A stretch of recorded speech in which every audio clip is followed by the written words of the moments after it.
I was lucky enough to have grown up with all four of my grandparents, Grandpa Morty, Grandma Ellie, Grandpa David, and Grandma Harriet.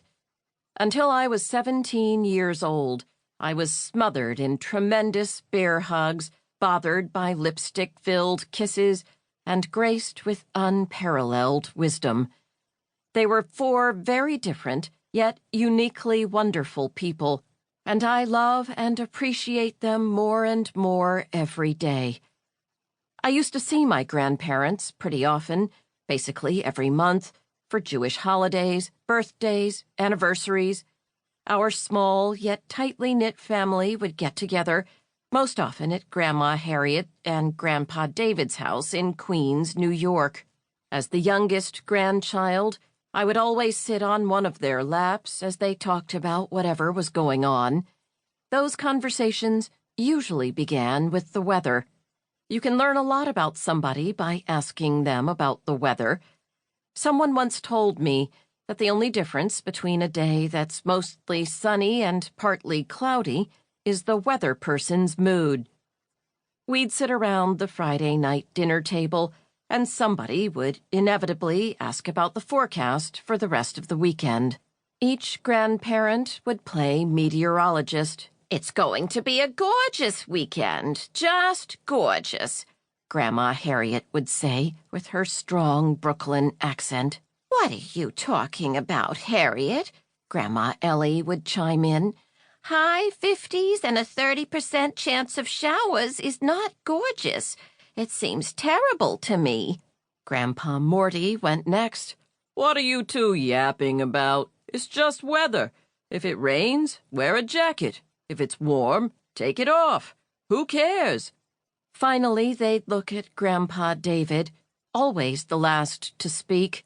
"We can't predict the weather, and it's out of our control, so why fuss over it? It may be sunny, or it may be cloudy. No matter what the weather may be, we can all still have a wonderful weekend together." A couple years later, we were having another holiday dinner at that same dining room table at Grandma Harriet's house. I was in 3rd grade, and Mrs. Tozar had just given me my first ever unsatisfactory mark on an essay. I showed up to Grandma's with a pout on my face, so naturally the topic of conversation that evening was, "What's wrong with Jordan?" I told them about my grade, and I explained how scared I was about all my writing assignments going forward. I had no idea if I'd ever get a good grade again.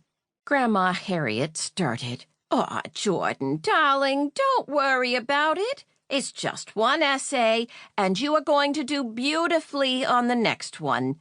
I looked at her, glossy-eyed. "Ugh, you are just so delicious, I can't even get over it," she said. Grandma Ellie shared her own thoughts. "That's not good, Jordan. One bad grade can turn into 2, and then who knows? You better be careful." "I was no good in school," Grandpa Morty would say. "It doesn't matter.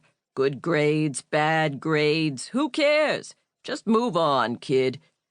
Grandpa David would speak last again, after listening to all the other words of consolation. "Jordan, you're going to succeed and you are going to fail.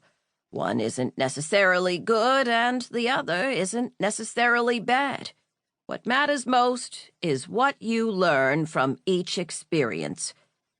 Grandpa David and Grandma Harriet moved into an apartment by the time I was 16, but they still hosted all of our family gatherings. Every Passover, the Seder included a search for the Afikoman. Traditionally, the eldest person, in this case Grandpa David, would hide a piece of matzah somewhere in the house, and then whichever kid found it won $20 and bragging rights until the next year. One Passover, my brother was away at Duke, so it was just me, my parents, and my 4 grandparents at dinner. Since I was the only kid, I searched around the house, but I couldn't find the Afikoman. I looked everywhere. When I finally gave up, we all asked Grandpa David to get it for me. We told him it was too good of a